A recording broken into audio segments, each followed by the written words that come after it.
This is the Indo-European language family. It stretches from the north of India all the way to Western Europe. Almost half of the global population speaks an Indo-European language, and that includes you and me. English is an Indo-European language, specifically part of the Germanic branch of the family, along with languages like German, Dutch, and Swedish. In the early 5th century, the Romans, who had ruled over England for over 400 years, withdrew their hold over the island. Filling this vacuum, a number of Germanic tribes from Denmark and the north of Germany ventured onto the island, and slowly replaced the Celtic and Romano-British cultures that had been dominant in the area. Celtic speakers became concentrated in Wales, Scotland, and Cornwall, while the area we now know as England became culturally Germanic. The Germanic peoples in Britain, while from a number of separate tribes, eventually developed a common cultural identity as Anglo-Saxons. And with these Anglo-Saxons, our story truly begins. Music. Old English, the Anglo-Saxons, in their many kingdoms, spoke a language we now call Old English. Old English really sounds nothing like our modern language and is largely incomprehensible to us modern speakers. Here's an example of the language from the epic poem Beowulf, Hwet. We Gardena in Giardegum, Theodsininga, Trium Gefrunon, Hu da Ethelingus, Ellen Fremedon. So I assume you understood none of that. Not to worry, no modern English speaker would be able to understand. It's so old, and English has evolved so much that it may as well be a foreign language. While not understandable today, half of our most commonly used words come from this Anglo-Saxon tongue. Words like water, child, ear, talk, and thee. Basically, most short, simple words come from this Old English language. Now, Old English was not a static language. No languages ever are, but most of the major changes to the English language through its history came not from within, but from without. The first major influx of change to English came with the Viking invasions in the 8th century onward. Norsemen from Norway and Denmark invaded the north of England, and even set up a kingdom of their own called the Danelaw. These Vikings spoke a language called Old Norse, which is the ancestor of the modern Scandinavian languages. Its influence on English was mostly vocabulary, with words like sky, bag, law, hit, and even they coming from Old Norse. Music Middle English. In 1066, William the Bastard, later called William the Conqueror, invaded England with his Norman army, and at the Battle of Hastings successfully conquered it.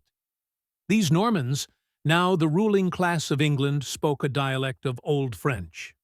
This Norman French came to be the language of the royal court, while Old English continued to be the language of the peasantry. After around 100 years of this, the two languages began to merge, creating what we call Middle English. If you've ever wondered why English, a Germanic language, has so many cognates with Romance languages like Spanish or French, this is why. A whopping 30% or 10,000 English words are French in origin. These words are most commonly seen in the spheres of law, religion, and science. This French connection is also why English has so many words that mean the same thing, called synonyms. If you look at an English dictionary, it is almost always much larger than a dictionary of another language. The most famous example of these synonyms comes from the realm of food. In English, we use two different words when referring to an animal, and the meat that comes from said animal. Words like pig, cow, and chicken are all Anglo-Saxon, as the farmers who raised these animals were English speakers, while pork, beef, and poultry are all Norman French, because the elites who ate the fine food were French speakers. With this influx of French words, as well as a simplification of the grammar rules of Old English, Middle English is one step closer to the language we know today. Still, it is by and large incomprehensible to most English speakers. Here is an example from the Canterbury Tales by Chaucer, the most famous Middle English writer. One that April with his showers sooty, the draught of March hath pursed to the root, and bathed every vein in switch liquor, of which vertu engendered is the flower. Early modern English. In the 15th century, a phenomenon known as the Great Vowel Shift started occurring, which propelled English into its early modern version.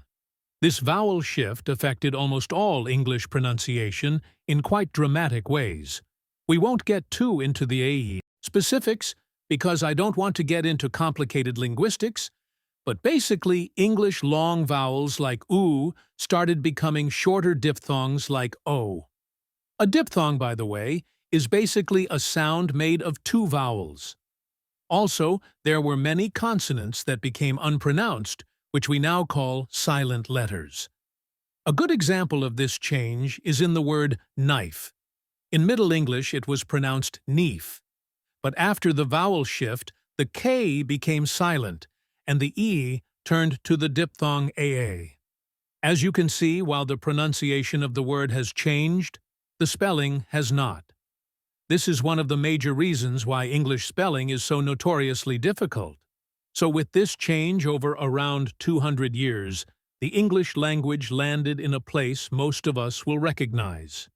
A good example of what we call early modern English is the work of Shakespeare.